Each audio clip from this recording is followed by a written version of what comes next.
Thank you for joining Wars of the Roses. As we continue with Part 32, the Carbonari, Book 13, Political Secret Societies from Secret Societies of All Ages, Volume 2 by Charles William Heckethorn. 4. The Carbonari, 543. History of the Association.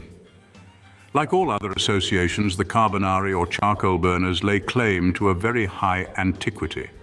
Some of the less instructed have even professed a descent from Philip of Macedon, the father of Alexander the Great, and have attempted to form a high degree the Knight of Thebes founded on this imaginary origin. Others go back only so far as the pontificate of Alexander III, when Germany, to secure herself against rapacious barons, founded guilds and societies for mutual protection, and the charcoal burners in the vast forests of that country united themselves against robbers and enemies. By words and signs only known to themselves, they afforded each other assistance. The criminal enterprise of Kunst de Kaufungen to carry off the Saxon princes, the 8th of July, 1455, failed through the intervention of a charcoal burner, though his intervention was more accidental than prearranged. And in 1514, the Duke Ulrich of Württemberg was compelled by them under threat of death to abolish certain forest laws considered as oppressive. Similar societies arose in many mountainous countries, and they surrounded themselves with that mysticism of which we have seen so many examples. Their fidelity to each other and to the society was so great that it became in Italy a proverbial expression to say, "on the faith of a Carbonaro."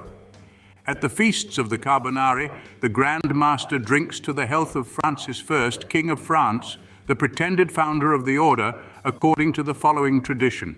During the troubles in Scotland in Queen Isabella's time, this Isabella is purely mythical. Many illustrious persons, having escaped from the yoke of tyranny, took refuge in the woods. In order to avoid all suspicion of criminal association, they employed themselves in cutting wood and making charcoal. Under pretense of carrying it for sale, they introduced themselves into the villages, and bearing the name of real Carbonari, they easily met their partisans and mutually communicated their different plans. They recognized each other by signs, by touch, and by words, and as there were no habitations in the forest, they constructed huts of an oblong form with branches of trees. Their lodges, vendite, were subdivided into a number of barraques, each erected by a good cousin of some distinction. There dwelt in the forest a hermit of the name of Theobald. He joined them and favored their enterprise. He was proclaimed protector of the Carbonari. Now it happened that Francis I, King of France, hunting on the frontiers of his kingdom next to Scotland, or following a wild beast, was parted from his courtiers. He lost himself in the forest, but stumbling on one of the barraques, he was hospitably entertained and eventually made acquainted with their secret and initiated into the order. On his return to France, he declared himself its protector. The origin of this story is probably to be found in the protection granted by Louis XII and continued by Francis I to the Waldenses, who had taken refuge in Dauphine. But neither the hewers nor the Carbonari ever rose to any importance or acted any conspicuous part among the secret societies of Europe till the period of the Revolution. As to their influence in and after that event, we shall return to it anon.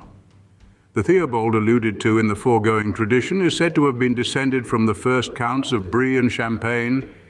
Possessed of rank and wealth, his fondness for solitude led him to leave his father's house and retire with his friend Gautier to a forest in Swabia, where they lived as hermits, working at any chance occupation by which they could maintain themselves, but chiefly by preparing charcoal for the forges. They afterwards made several pilgrimages to holy shrines, and finally settled near Vicenza, where Gautier died. Theobald died in 1066 and was canonized by Pope Alexander III. From his occupation, Saint Theobald was adopted as the patron saint of the Carbonari and is invoked by the good cousins in their hymns, and a picture representing him seated in front of his hut is usually hung up in the lodge. 544. Real origin of the Carbonari. The first traces of a league of charcoal burners with political objects appear in the 12th century, probably caused by the severe forest laws then in existence. About that period also the fendeurs, hewers, Large corporations with rights similar to those of the Carbonari existed in the French department of the Jura, where the association was called Le Bon Cousinage, the good cousinship, which title was also assumed by the Carbonari. Powerful lords, members of the persecuted order of the Temple, seeing the important services men scattered over so large an extent of country could render, entered into secret treaties with them. It further appears that the Fondeurs formed the first and the Carbonari the second, or higher degree of the society collectively called the Carbonaria. It is also probable that before the French Revolution, the then French government attempted by means of the society, which then existed at Genoa under the name of the Royal Carbonaria, to overthrow the ancient oligarchical government and annex Genoa to France.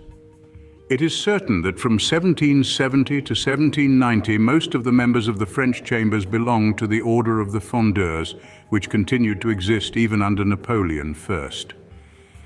The Carbonaria was introduced into southern Italy by returning Neapolitan exiles who had been initiated in Germany and Switzerland, and as early as 1807, Salicetti, the Neapolitan Minister of Police, spoke of a conspiracy instigated by the Carbonari against the French army in the Neapolitan states. But the society was as yet powerless.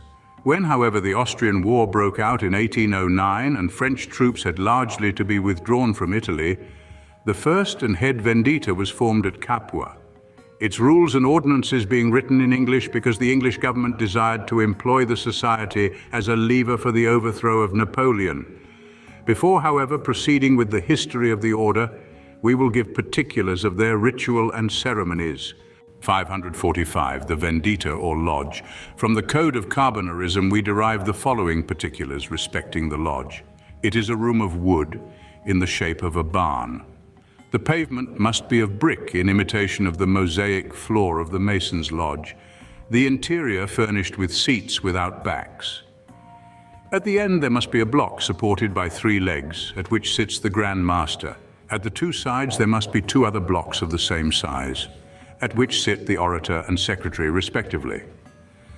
On the block of the Grand Master there must be the following symbols: a linen cloth, water, salt, a cross, leaves, sticks, fire, earth, a crown of white thorns, a ladder, a ball of thread, and 3 ribbons, 1 blue, 1 red, and 1 black. There must be an illuminated triangle with the initial letters of the password of the second rank in the middle. On the left hand, there must be a triangle with the arms of the vendita painted. On the right, 3 transparent triangles, each with the initial letters of the sacred words of the first rank. The Grand Master and first and second assistants, who also sit each before a large wooden block, hold hatchets in their hands. The masters sit along the wall of one side of the lodge, the apprentices opposite. 546. Ritual of initiation. The ritual of Carbonarism, as it was reconstituted at the beginning of the present century, was as follows. In the initiation, the Grand Master, having opened the lodge, says, "First assistant, where is the first degree conferred?" In the hut of a good cousin in the lodge of the Carbonari. How is the first degree conferred? A cloth is stretched over a block of wood, on which are arranged the bases, firstly the cloth itself, water, fire, salt, the crucifix, a dry sprig, a green sprig. At least 3 good cousins must be present for an initiation. The introducer, always accompanied by a master, remains outside the place where are the bases and the good cousins. The master who accompanies the introducer strikes 3 times with his foot and cries, "Masters, good cousins, I need succor." The good cousins stand around the block of wood against which they strike the cords they wear round the waist, and make the sign, carrying the right hand from the left shoulder to the right side, and one of them exclaims, "I have heard the voice of a good cousin who needs help. Perhaps he brings wood to feed the furnaces." The introducer is then brought in. Here the assistant is silent, and the Grand Master begins again, addressing the newcomer. "My good cousin, whence come you?" "From the wood." "Whither go you?" "Into the chamber of honor, to conquer my passions, submit my will, and be instructed in Carbonarism." "What have you brought from the wood?" "Wood, leaves, earth." "Do you bring anything else?" "Yes, faith, hope, and charity." "Who is he whom you bring hither?" "A man lost in the wood." "What does he seek?" "To enter our order." "Introduce him." The neophyte is then brought in. The Grand Master puts several questions to him regarding his morals and religion, and then bids him kneel, holding the crucifix, and pronounce the oath. I promise and bind myself on my honor not to reveal the secrets of the good cousins, not to attack the virtue of their wives or daughters, and to afford all the help in my power to every good cousin needing it. So help me God. 547 First Degree. After some preliminary questioning, the Grand Master addresses the novice thus. What means the block of wood? Heaven and the roundness of the earth. What means the cloth? That which hides itself on being born. The water? That which serves to wash and purify from original sin. The fire? To show us our highest duties. The salt? That we are Christians. The crucifix? It reminds us of our redemption. What does the thread commemorate? The Mother of God that spun it. What means the crown of white thorns? The troubles and struggles of good cousins. What is the furnace? The school of good cousins. What means the tree with its roots up in the air? If all the trees were like that, the work of the good cousins would not be needed. The catechism is much longer, but I have given only so much as will suffice to show the kind of instruction imparted in the first degree. Without any explanations following, one would think one was reading the catechism of one of those religions improvised on American soil, which seek by the singularity of form to stir up the imagination. But as in other societies, as that of the Illuminati, the object was not at the first onset to alarm the affiliated. His disposition had first to be tested before the real meaning of the ritual was revealed to him. Still, some of the figures betray themselves, though studiously concealed. The furnace is the collective work at which the Carbonari labor. The sacred fire they keep alive is the flame of liberty, with which they desire to illumine the world. They did not without design choose coal for their symbol, for coal is the fountain of light and warmth that purifies the air. The forest represents Italy, the wild wood of Dante, infested with wild beasts, that is, foreign oppressors. The tree with the roots in the air is a figure of kingdoms destroyed and thrones overthrown. Catholic mysticism constantly reappears. The highest honors are given to Christ, who was indeed the good cousin of all men.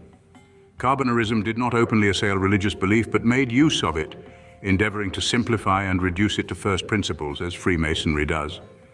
The candidate, as in the last-named order, was supposed to perform journeys through the forest and through fire, to each of which a symbolical meaning was attached, though the true meaning was not told in this degree.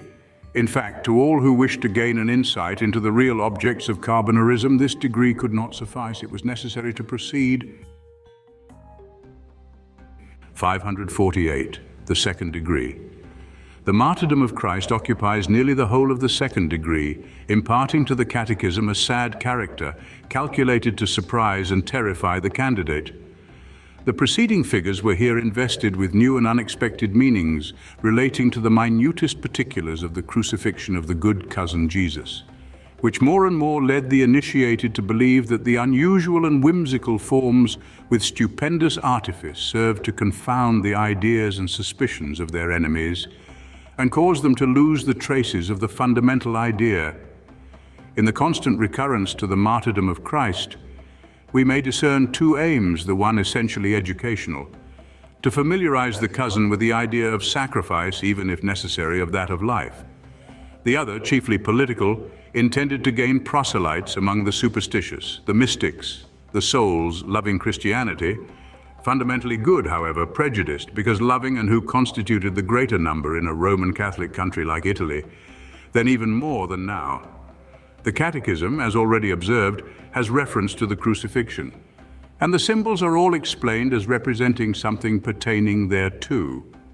Thus the furnace signifies the Holy Sepulchre. The rustling of the leaves symbolizes the flagellation of the good cousin, the Grand Master of the universe, and so on. The candidate for initiation into this degree has to undergo further trials. He represents Christ, whilst the Grand Master takes the name of Pilate, the first counselor that of Caiaphas, the second that of Herod. The good cousins generally are called the people. The candidate is led bound from one officer to the other, and finally condemned to be crucified.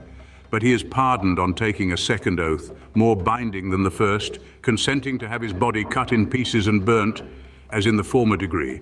But still the true secret of the order is not revealed. 549, the degree of Grand Elect. This degree is only to be conferred with the greatest precautions, secretly, and to Carbonari known for their prudence, zeal, courage, and devotion to the order. Besides, the candidates, who shall be introduced into a grotto of reception, must be true friends of the liberty of the people, and ready to fight against tyrannical governments who are the abhorred rulers of ancient and beautiful Ausonia. The admission of the candidate takes place by voting, and 3 black balls are sufficient for his rejection. He must be 33 years and 3 months old, the age of Christ on the day of his death. But the religious drama is now followed by one political. The lodge is held in a remote and secret place, only known to the Grand Masters already received into the degree of Grand Elect. The lodge is triangular, truncated at the eastern end. The Grand Master Grand Elect is seated upon a throne. 2 guards from the shape of their swords called flames are placed at the entrance. The assistants take the name of Sun and Moon respectively. 3 lamps in the shape of sun, moon, and stars are suspended at the 3 angles of the grotto or lodge.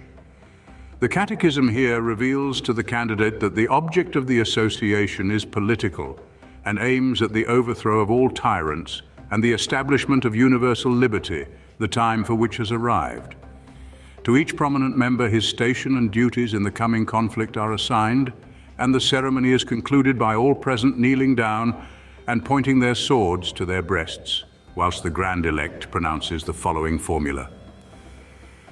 I, a free citizen of Ausonia, swear before the Grand Master of the universe and the Grand Elect good cousin to devote my whole life to the triumph of the principles of liberty, equality, and progress, which are the soul of all the secret and public acts of Carbonarism. I promise that if it be impossible to restore the reign of liberty without a struggle, I will fight to the death. I consent, should I prove false to my oath, to be slain by my good cousin's Grand Elects, to be fastened to the cross in a lodge, naked, crowned with thorns, to have my belly torn open, the entrails and heart taken out and scattered to the winds. Such are our conditions. Swear! The good cousins reply, we swear. There was something theatrical in all this, but the organizers no doubt looked to the effect it had on the minds of the initiated. If on this ground it could not be defended, then there is little excuse for judicial wigs and clerical gowns, episcopal gaiters, aprons and shovel hats, Lord Mayor's shows, parliamentary procedure and royal pageants. 550. Degree of Grand Master Grand Elect. This, the highest degree of Carbonarism, is only accessible to those who have given proofs of great intelligence and resolution. The good cousins being assembled in the lodge, the candidate is introduced blindfolded. 2 members representing the 2 thieves carry a cross which is firmly planted in the ground. One of the 2 pretended thieves is then addressed as a traitor to the cause and condemned to die on the cross. He resigns himself to his fate as fully deserved and is tied to the cross with silken cords. And to delude the candidate, whose eyes are still bandaged, he utters loud groans. The Grand Master pronounces the same doom on the other robber, but he, representing the non-repentant one, exclaims, I shall undergo my fate, cursing you, and consoling myself with the thought that I shall be avenged, and that strangers shall exterminate you to the last Carbonaro.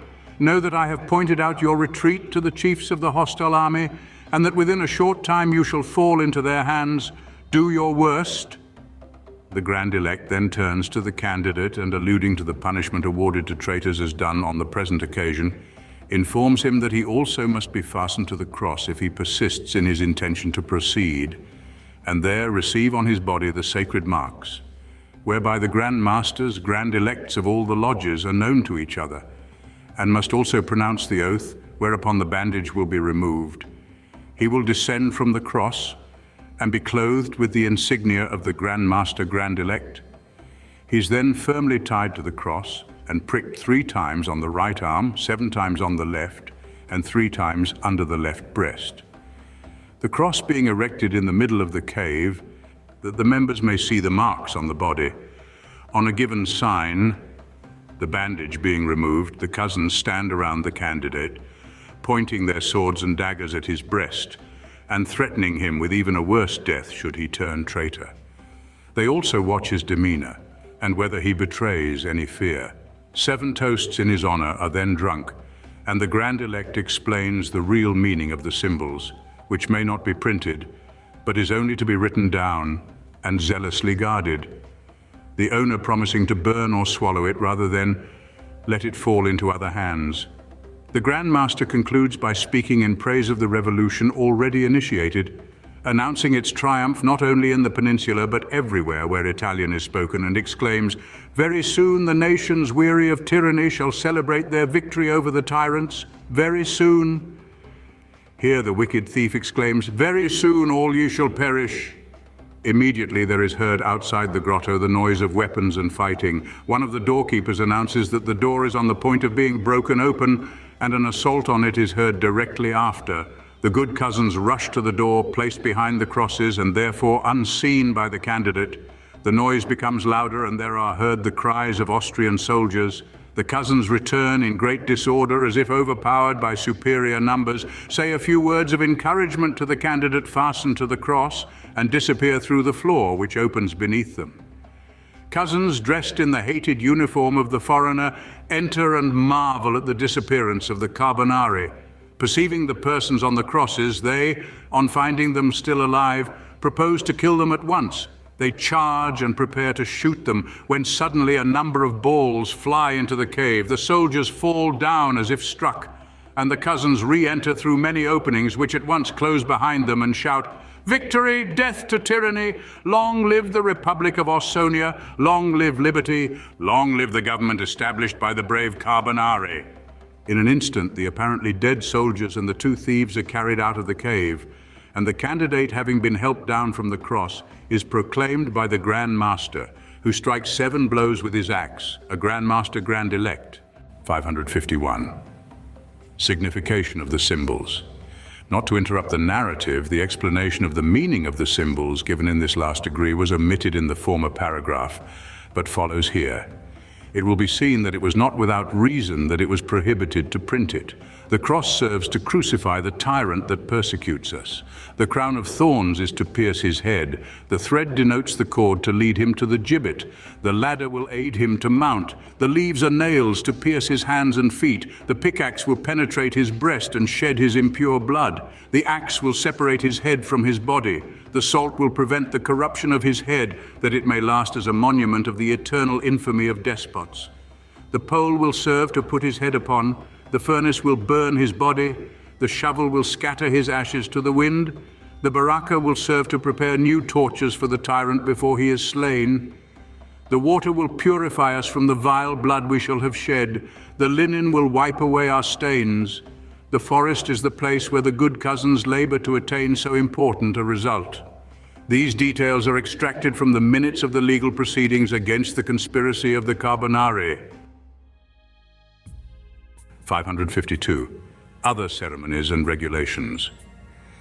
The candidate having been received into the highest degree, other good cousins entered the cave, proclaiming the victory of the Carbonari and the establishment of the Ausonian Republic, whereupon the lodge was closed.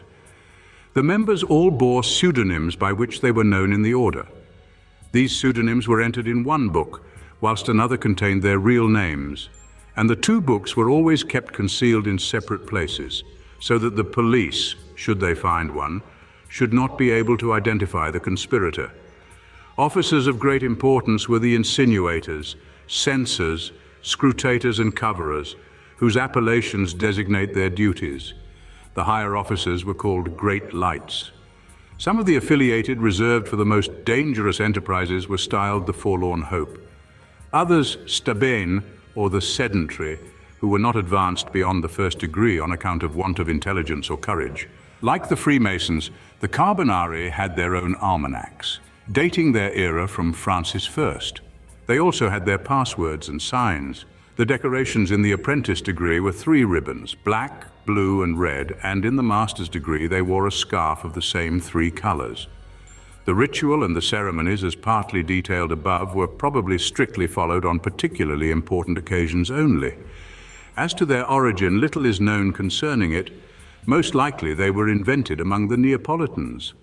Nor were they always and at all places alike, but the spirit that breathed in them was permanent and universal, and that it was the spirit of liberty and justice can scarcely be denied, especially after the events of the last decades. The following summary of a manifesto proceeding from the Society of the Carbonari will show this very clearly. 553. The Ausonian Republic. The epoch of the following document, of which, however, an abstract only is here given, is unknown.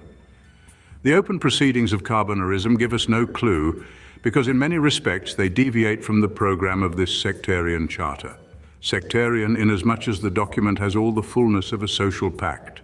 But to whatever time these statutes belong, they cannot be read without the liveliest interest. Italy, to which new times shall give a new name, sonorous and pure, Ausonia, the ancient Latin name, must be free from its threefold sea to the highest summit of the Alps. The territory of the Republic shall be divided into 21 provinces, each of which shall send a representative to the National Assembly. Every province shall have its local assembly.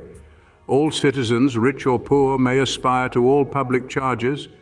The mode of electing judges is strictly laid down: 2 kings, severally elected for 21 years, one of whom is to be called the king of the land, the other of the sea, shall be chosen by the sovereign assembly. All Ausonian citizens are soldiers. All fortresses not required to protect the country against foreigners shall be razed to the ground. New ports are to be constructed along the coasts, and the navy enlarged. Christianity shall be the state religion, but every other creed shall be tolerated. The College of Cardinals may reside in the Republic during the life of the Pope, reigning at the time of the promulgation of this charter after his death. The College of Cardinals will be abolished. Hereditary titles and feudal rights are abolished. Hospitals, charitable institutions, colleges, lyceums, primary and secondary schools shall be largely increased and properly allocated. Punishment of death is inflicted on murderers only, transportation to one of the islands of the Republic being substituted for all other punishments. Monastic institutions are preserved, but no man can become a monk before the age of 45, and no woman a nun before that of 40. And even after having pronounced their vows, they may re-enter their own families. Mendicity is not allowed. The country finds work for able paupers and succor for invalids. The tombs of great men are placed along the highways. The honor of a statue is awarded by the Sovereign Assembly. The Constitutional Pact may be revised every 21 years. 554. Most secret Carbonaro degree. It was stated in sect. 550 that the Grand Master Grand Elect was the highest Carbonaro degree. But this requires qualification. There was one still higher, called the 7th, to which few members were admitted. To the Principi Sumo Patriarcho alone the real object of Carbonarism was revealed, and that its aims were identical with those of the Illuminati, 356. Witt von Doring, B. 1800, an initiate, tells us in his autobiography that the candidates swore destruction to every government, whether despotic or democratic. The Sumo Maestro, he says, laughs at the zeal of the common Carbonari, who sacrificed themselves for Italian liberty and independence. To him this is not the object, but a means. I received this degree under the name of Giulio Alessandro Herimundo Verta Domingone, as there were 2 modes of initiation, one in open lodge and another by communication, the Supreme Chief notifying by a document to the new member his election, which was done in De Witt's case. He never took the oath of secrecy, and thus considered himself at liberty to divulge what had been communicated to him. 555. De Witt, biographical notice of. As Jean de Witt was a prominent character in the secret associations of this century, we give a few biographical notes concerning him. Born in 1800 at Altona, he was early placed under the tuition of Pastor Meyer of Olsen, who had been a member of the Jacobin Club. At the age of 17, he went to the University of Kiel and afterwards to that of Jena. In 1818, he joined the Burschenschaft and was soon after initiated into the sect of the Black Knights, in consequence of which he had to flee to England, where he contributed many articles on German politics and princes full of scandalous details to the Morning Chronicle. Invited by his maternal uncle, the Baron Eckstein, Inspector General of the Ministry of Police, to come to Paris, he there became acquainted with Count Serre, Minister of Justice, who protected him, whilst de Witt was in close communication with French and Italian conspirators. In 1821, he was at Geneva as Inspector General of Swiss and German Carbonari. He was soon after seized in Savoy and thence taken to Turin, where, however, the Austrian Field Marshal Bubna, who then commanded all the troops in Upper Italy and who was a Freemason, treated him with the greatest respect. For as a Freemason, de Witt occupied a much higher rank than Bubna, and when the ambassadors of all the courts at Turin, that of England excepted, insisted on de Witt's extradition to their respective states, he allowed him, on his giving his word of honor to make no attempt at escape, to go Milan, where he was received with great honor in the house of the chief of police, Baron von Gohausen. Bubna had made himself personally answerable to his government for the safe custody of de Witt, and this latter had promised not to escape, though he was allowed to go about almost like a freeman. But when he found that the Austrian authorities intended to begin his trial, he wrote to Bubna that he was determined to make his escape. Orders were sent to watch him closely, but within a week he was in possession of false keys which fitted all the doors of his prison, and the head jailer, who had shown himself too zealous in watching him, was transferred to Mantua, and 1,200 lire were provided for his journey. He escaped to Genoa, intending thence to sail for Spain, where he was sure of meeting with friends. But finding all vessels bound for that country under close police surveillance, he made his way into Switzerland. Under different names and various disguises, he stayed there and in Germany for about a year.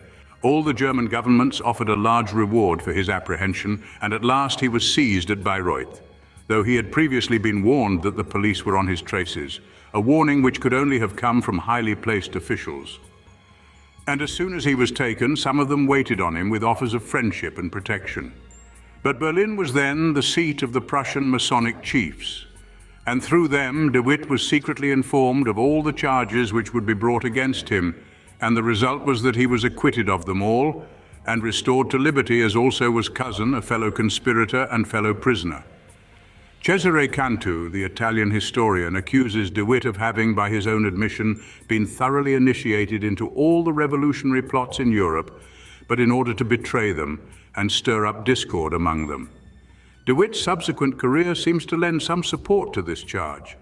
In 1828, he married a wealthy lady and purchased an estate in Upper Silesia, where he was living in 1855, professing highly conservative principles, in fact, to such a degree as to be charged with belonging to the ultramontanes, in consequence of which he was detested and frequently attacked by the Democratic Party. 556. Carbonaro Charter proposed to England. A charter or project said to have been proposed by the Carbonari to the English government in 1813, when the star of Napoleon was fast declining, is to the following effect. Italy shall be free and independent. Its boundaries shall be the 3 seas and the Alps. Corsica, Sardinia, Sicily, the 7 islands, and the islands along the coasts of the Mediterranean, Adriatic and Ionian seas shall form an integral portion of the Roman Empire. Rome shall be the capital of the empire. As soon as the French shall have evacuated the peninsula, the new emperor shall be elected from among the reigning families of Naples, Piedmont, or England. Illyria shall form a kingdom of itself and be given to the King of Naples as an indemnity for Sicily. This project, in some respects, widely differs from the one preceding it, and there is great doubt whether it ever emanated from the Carbonari. 557. Carbonarism and Murat. The excessive number of the affiliated soon disquieted rulers, and especially Murat, King of Naples, whose fears were increased by a letter from Dandolo, Councillor of State, saying, "Sire, Carbonarism is spreading in Italy. Free your kingdom from it if possible, because the sect is opposed to thrones."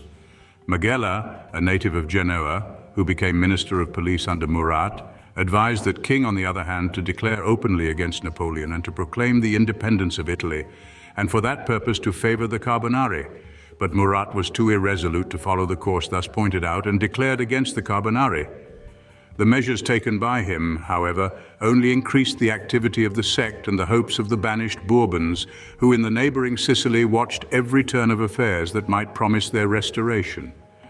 Murat proscribed the sect, which induced it to seek the assistance of England, as we have already seen.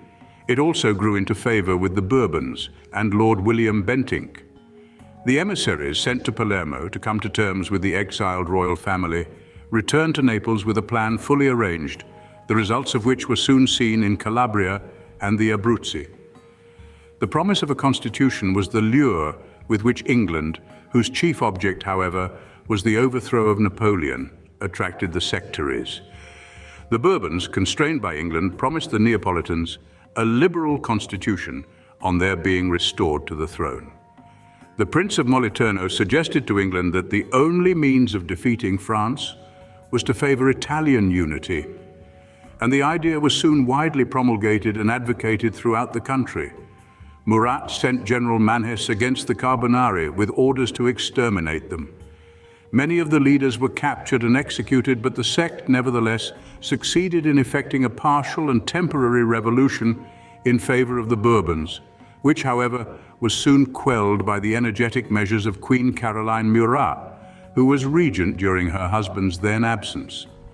About this time also dissensions arose among the members of the sect. Its leaders, seeing the difficulty of directing the movements of so great a confederacy, conceived the plan of a reform and executed it with secrecy and promptitude. The members who were retained continued to bear the name of Carbonari, while those who were expelled, according to some accounts, took that of Calderari, braziers, and an implacable hatred arose between the rival sects. Murat wavered for some time between the two parties and at last determined on supporting the Carbonari, who were most numerous, but it was too late. They had no confidence in him, and they also knew his desperate circumstances. Murat fell.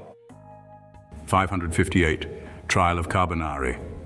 An extensive organization for the union of all secret Carbonaro societies was discovered in 1817 by an attempt which was to have been made at Macerata on the 24th of June in that year to raise the standard of revolt, but which failed through a mere accident, the premature firing of 2 muskets.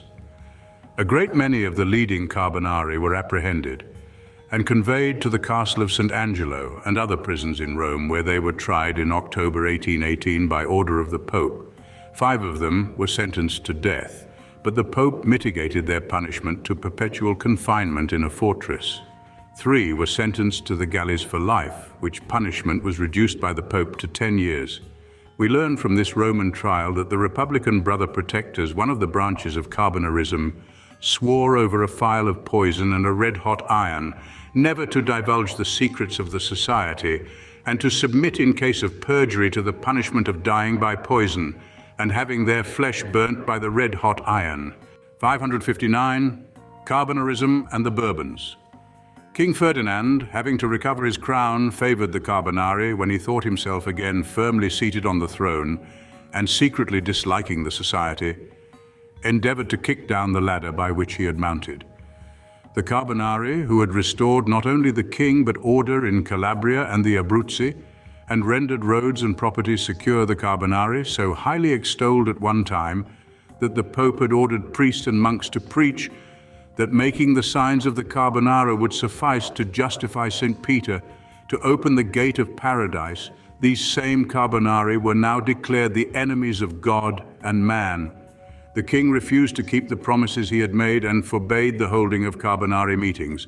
The Prince of Canossa, who became Minister of Police in 1819, determined to exterminate them. For this purpose, he formed the Brigands, who had played a part in the sanguinary scenes of 1799, into a new society, of which he himself became the head, inviting all the old Calderari to join him on account of their enmity to the Carbonari. He required them to take the following oath: I, AB, promise and swear upon the Trinity, upon this cross and upon this steel, the avenging instrument of the perjured, to live and die in the Roman Catholic and Apostolic faith, and to defend with my blood this religion and the society of true friendship, the Calderari. I swear never to offend in honor, life, or property the children of true friendship, etc. I swear eternal hatred to all Masonry and its atrocious protectors, as well as to all Jansenists, materialists, Molinists, economists, and Illuminati.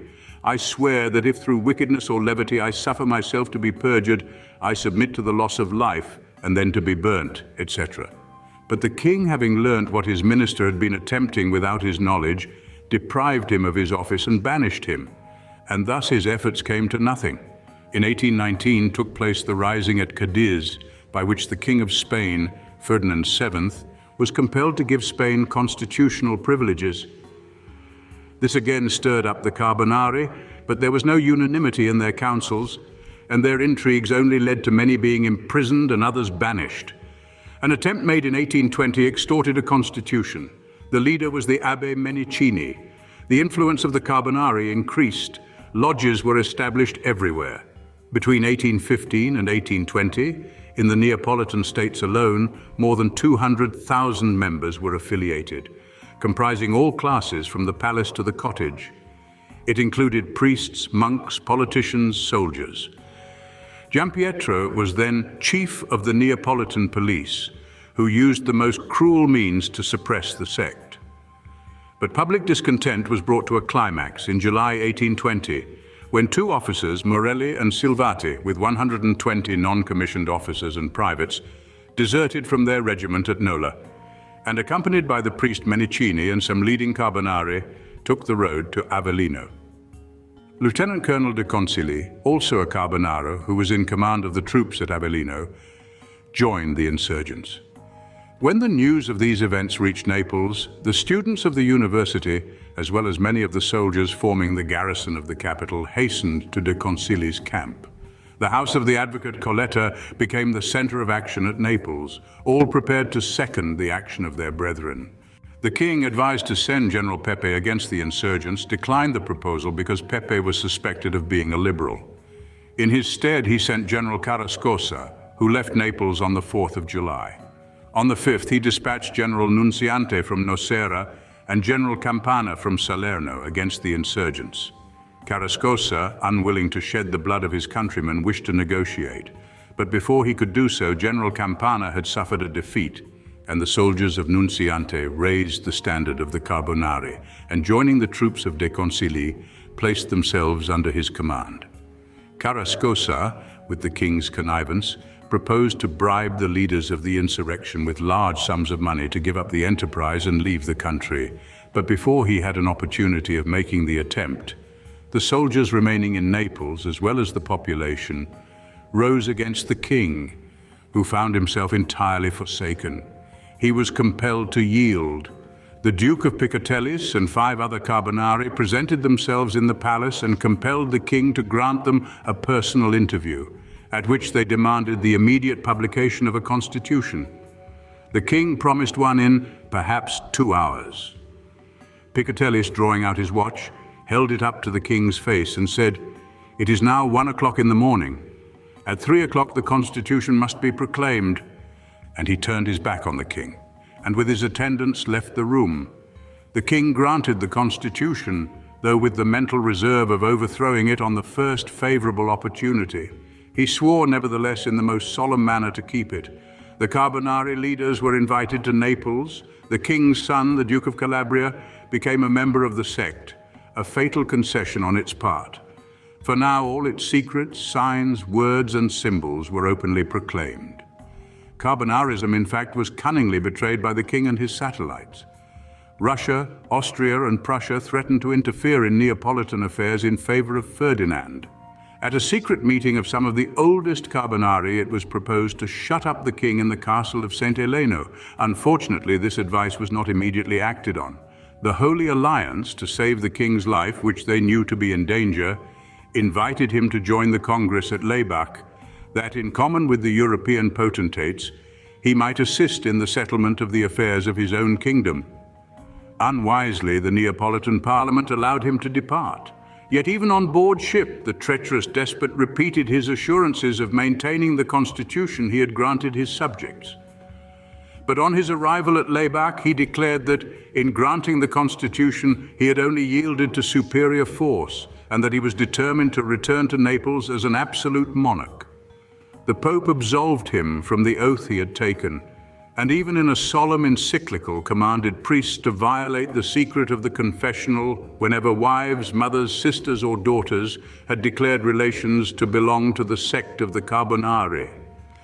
At the request of Ferdinand himself, an Austrian army of 50,000 men, with a Russian army in reserve, marched upon Naples, The king on his way south stopped at Florence, where he decorated the chapel of the Annunciation with gorgeous gold and silver lamps, and the inscription, "Seen here, to Mary, the Mother of God, Ferdinand, first King of the Two Sicilies, for the restored splendor of the kingdom by means of her most valiant help," dedicated these in the year 1821. Proving once more, if proof were necessary, that bloodthirsty tyrants are most zealous saints. Every one of the king's immediate attendants had upon him a new coccado bearing the inscription, "Viva Vassoluto Potere di Ferdinando I." 560. The King's Revenge. General Pepe, who in his youth had for 3 years been a prisoner in the horrible prison of Marettimo, a rock-hewn cistern turned into a dungeon, endeavored to arrest the advance of the foreigner. But his raw militia were ill-prepared to meet the disciplined forces of Austria, who defeated Pepe at Rieti, and followed up this victory by marching on the 23rd of March into Naples. Then the king glutted his desire for vengeance. All the past treaties with his subjects were considered as void, and all previous acts of pardon annulled. Not a day passed without the sound of the bell tolling for an execution. Thousands of the most respected citizens of Naples were condemned to horrible dungeons in the penal islands off Sicily and Naples, or the rock dungeons of San Stefano and Pantelleria, while numbers fled the country as exiles. Morelli and Silvati were hanged for having deserted their standard and been the prime movers of the revolution. But the king had entered into a treaty with his people and sworn to uphold the constitution he had granted in consequence of the revolution. Hence their execution is condemned by logic and justice. 561. Revival of Carbonarism. Carbonarism marks a transition period in the history of secret societies. From secret societies occupied with religion, philosophy, and politics in the abstract, it leads us to the secret societies whose objects are more immediately and practically political.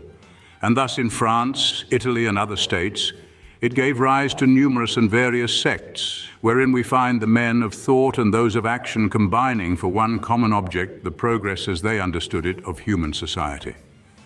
Carbonarism, in fact, was revived about the year 1825, and some 10 years after combined, or rather coalesced, with the society known as Young Italy, whose aims were identical with those of the Carbonari, the expulsion of the foreigner from Italian soil and the unification of Italy.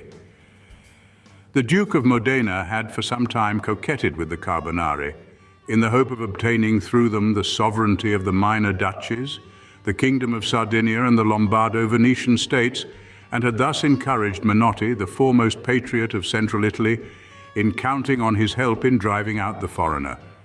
When, however, he found that France, on whose cooperation he had relied, would disappoint him, he abandoned the Carbonari and denounced them, but they compelled the Duke to fly to Mantua. They also drove Maria Luisa, the Duchess of Parma and widow of Napoleon I, into exile. But their triumph lasted only 28 days. At the end of that period, the Duke of Modena and the Duchess of Parma were restored by the assistance of Austrian troops, and the Duke caused Menotti to be hanged.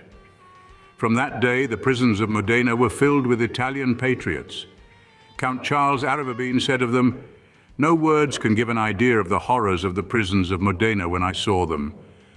Excepting the infamous dens of the Papal and Neapolitan states, there is nothing that can be compared with them."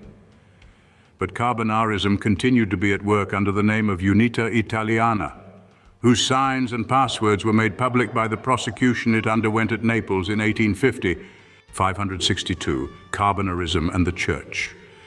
The Carbonari in the Roman states aimed at the overthrow of the papal power and chose the moment when the Pope was expected to die to carry out their scheme. They had collected large forces and provisions at Macerata, but the sudden recovery of the Pope put a stop to the enterprise. The leaders were betrayed into the hands of the government, and some of them condemned to death and others to perpetual imprisonment, though the Pope afterwards commuted the sentences. 558.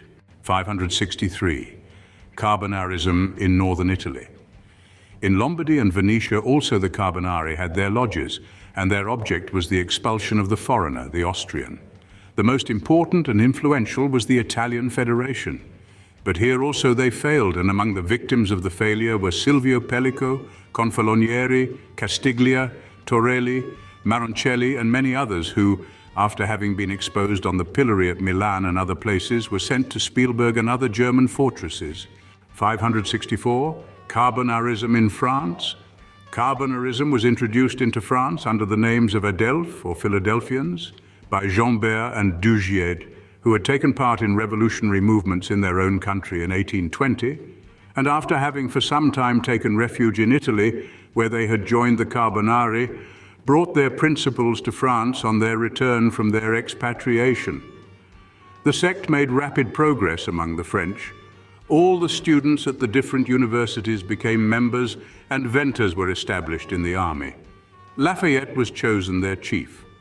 Lodges existed at La Rochelle, Poitiers, Niort, Bordeaux, Colmar, Neuf-Brisach, and Belfort, where in 1821 an unsuccessful attempt was made against the government. Unsuccessful because in this, as in other attempts, the government knew beforehand the plans of the conspirators, betrayed to them by false Carbonari. Risings in other places equally failed, and though the society continued to exist and had a share in the events of the Revolution of 1830, still, considering the number of its members and the great resources and influence it consequently possessed, it cannot be said to have produced any adequate results. 565. Carbonarism in Germany.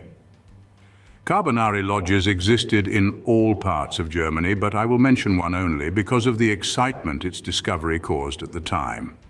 In 1849, the police of Bremen arrested one Hobelmann, who was tutor in the family of a Thuringian nobleman, and who proved to be the chief of a Carbonaro sect calling itself the Totenbund, or Society of Death, since its aim was to kill all who should oppose its objects. Its statutes and a long list of persons condemned to death were found by the police. 566. Carbonarism in Spain. The sect was introduced into Spain by refugee Italians about 1820, spreading chiefly in Catalonia without, however, acquiring much influence at first. Their importance dates from the time of the quarrel between the Spanish Freemasons and the Comuneros, 1822, when they sided with the former. But when the Freemasons and the Comuneros were reconciled, 1823, the Carbonari were opposed by both parties and lost all influence, 522. 567. Jardiniere. As the Freemasons had their adoptive lodges, so the Carbonari admitted women who were collectively called jardiniere, garden women, each sister taking the name of a flower. Their mission, of course, was to act as lures or spies, but they also fulfilled higher functions. They alleviated the condition of the prisoners of despotism, especially in Italy, where many lady members of the Società della Misericordia were giardiniere, and having free access to the Austrian prisons in Piedmont, supplemented the scanty food allowed to the imprisoned Carbonari by the authorities with liberal additions. Thank you for watching, and please don't forget to share, like, subscribe, and comment, and if you can, please consider donating to Wars of the Roses. Links to PayPal and Patreon are in the description. Thank you so very much.